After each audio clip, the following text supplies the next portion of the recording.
Yan, magandang araw mga ka-DIY. Ayan, mayroon akong water timer dito.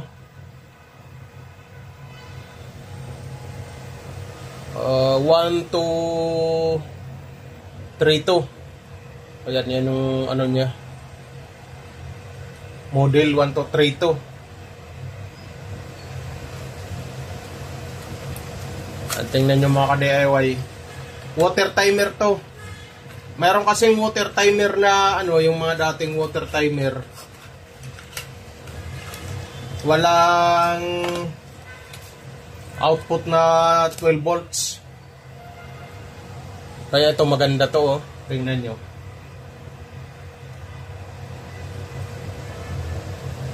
Ayan. Ito yung supply. Parehas pula, tapos ito yung output. Black and red. Ngayon, itong video pala para sa ano, mga mag-DIY na unang beses silang gagamit dito. Ay medyo ano kasi nakakalito rin. Ayan. Pag baguhan ka, malilito ka dito. Ayan. Ano naman, may nakalagay na DC out. Yan, dito yan, DC out. Tapos dito, DC 12 volts. DC 12 volts. Ayan, wala nang label yan. DC 12 volts lang. Pero ito pala yung ano, ito pala yung sa ano niya, power supply. Dito pala papasok yung ano niya, supply ng power. Dito, bali iyan yung sa pula. Ayan. Minapakita ko lang kasi baka pag gumamit kayo nito, baka malito kayo kung ano ba yung isusupply mo, kung DC o AC. Kasi nakalagay dito, DC 12 volts. Sa totoo niyan, wala namang magiging problema mga ka-DIY kung AC or DC yung isusupply nyo dito. Ayan na mga ka-DIY. AC or DC, walang problema. 12 volts. Basta 12 volts. Pwede AC. Kasi nakalagay dito, DC 12 volts. Gagana yan kahit AC na 12 volts. Yung katulad dyan mga nabibili nating transformer kay Alan. Pwede yun, yung 12 volts. Tapos pwede rin DC na 12 volts. Ayan, kung may power supply ka na ano, DC na siya, pwede rin. Pwede kabit. Ngayon, tatanungin mo, saan ba yung positive, negative dito? Ay, walang nakalagay yan, no? Kung gagamit ka ng, halimbawa, gagamit ka ng DC na ano, power supply, wala nakalagay yan kung saan positive, negative. Ayan. Ang sagot dyan, walang magiging problema mga ka-DIY. Kahit, halimbawa, ito nakakabit. Kahit saan dito yung positive, negative mo, walang magiging problema, gagana siya, gumagana. Ito yung kagandahan ng ano na to. Ito yung kagandahan ng timer na to. Kaya na-share ko lang kasi ano, maganda siya eh. Magandang klase ng timer. May output na 12 volt. Meron ka na kaagad output dito para sa motor. Meron ka na kaagad water pump, meron ka na kaagad supply dito. Ayan. Ngayon, ipapakita ko sa inyo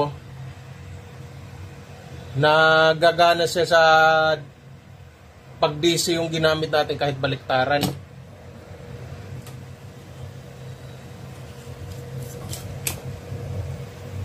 Ayan, mamaya ipakita ko sa inyo. Ayan. Ayan, converter. Ito yung converter ko. 12 volts yung output nito. Ngayon, susuplayan natin to.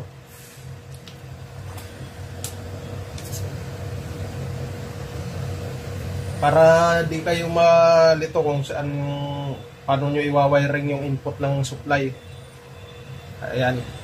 Bali yung blue dito yung positive, black yung negative. Wala kasi akong ibang wire na ano. Kaya mga DIY, susuplayan natin.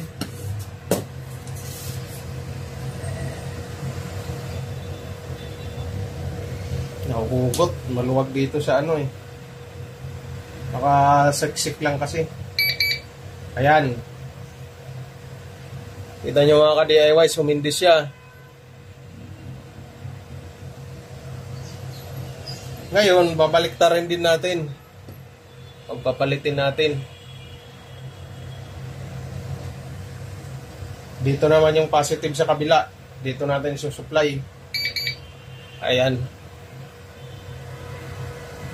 Gumagana siya mga ka-DIY kahit ano, baliktaran yung supply mo ng positive negative, kahit baliktarin mo. Walang magiging problema magkabaliktad man yung polarity. Ngayon sa AC naman, sa AC tayo na 12 volts.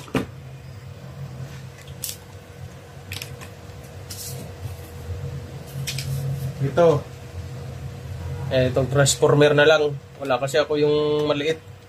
Wala akong maliit na transformer. Yan, sasaksak natin sa ano, 220.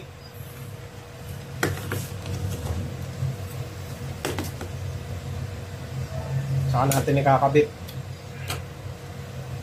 Yan, AC to ha. Yan mga DIY, 12 volts, AC.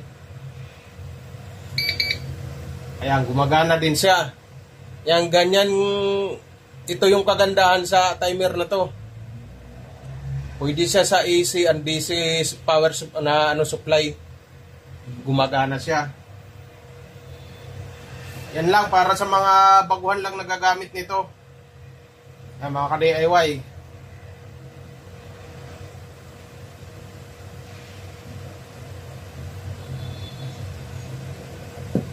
Yan, kaya pala mayroon ako nito mga ka-DIY dahil sa ano, may plano kasi akong gawing bindo ng ano, ng dishwashing liquid. Bala ko kasi yung dishwashing liquid ko di ko na ibubuti. Nakalagay na lang siya sa malaking lagayan tapos ipapump na lang ng motor. Gamit tong motor, ito ipapakita ko rin to kasi bagong design tong nakita ko sa Alan.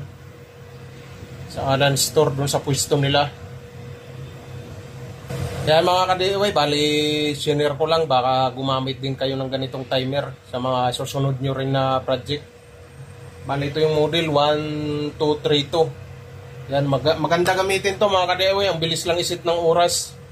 Ayan o, pipindot ka lang, add minus ka lang dito. Ayan, add minus lang. Ayan mga ka-DIY, yun lang.